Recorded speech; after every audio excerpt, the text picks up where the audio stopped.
Alert, alert, this is a Doomcock news alert. Alert, alert, this is a Doomcock news alert. And so, once again, Doomcock is proven right. What was scoffed at as a rumor when I reported it over 6 months ago has been confirmed by the excellent people at Midnight's Edge, and our worst fears are now realized. Star Trek as we knew it is dead, and the only Star Trek that is being made moving forward is the bastardized abortion that CBS has been calling the Prime Universe. In my initial reporting, and I'm including a link to my original video posted in August in the description below, I announced that moving forward, all Star Trek would be set squarely in the bizarro alternate multiverse created by Jar Jar Abrams and Alex Kurtzman, and from that point forward, no attempt would be made to conform to established Star Trek canon, essentially relegating the Star Trek we all know and love to the dustbin of history. Indeed, it is exactly as I said at the time. Star Trek Discovery is not compatible with Star Trek canon, and Midnight's Edge has confirmed that not only isn't CBS trying to conform to canon, they are actually attempting to subvert and destroy everything that came before, gaslighting fans into believing that this abomination is Star Trek. And worse, with the tacit approval and cooperation of CBS, Bad Robot's intention has been to replace the real Star Trek with their own version of the franchise. CBS and Bad Reboot have said from the start that Star Trek Discovery and all their subsequent little atrocities would conform to canon in the Prime Universe. And Star Trek fans have scratched their heads, since clearly there is no way that Star Trek Discovery lines up with original Star Trek.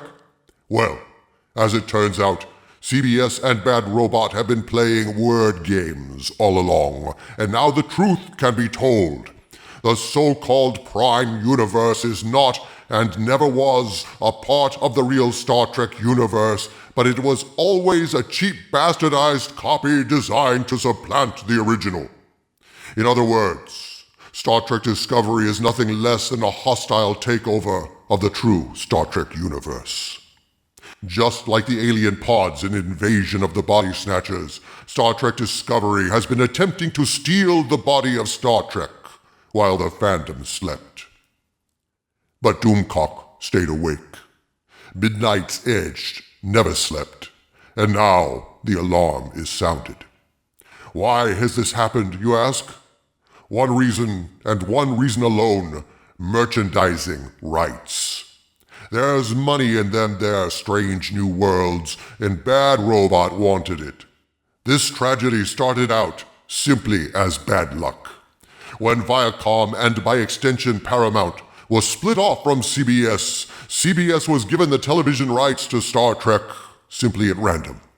Little thought was given to this move, and it made no real sense because CBS had no interest in making Star Trek for television, Les Moonves having nothing but contempt for science fiction in general and Star Trek specifically. Paramount did want to make Star Trek television, but the die was cast and the wheels for Star Trek's destruction were set in motion. Essentially now, Moonves made arrangements with Bad Reboot and by extension Kurtzman's secret hideout to completely obliterate the old Star Trek from any future productions, thereby seizing control of all future Star Trek set in their so-called Prime alternate universe, using bits and pieces carved off of the actual Star Trek franchise, in order to confuse fans into accepting this bastardized version of Star Trek moving forward and reaping the profits.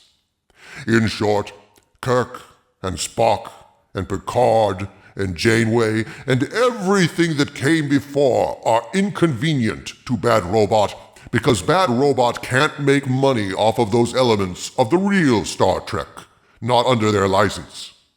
Bad Reboot can only merchandise and monetize elements from their bastardized STD-verse so long as those elements are at least 25% different. And that greed, that desire to pervert every part of Star Trek by 25% so that they can then profit from it, is behind the destruction of the Star Trek franchise. Essentially,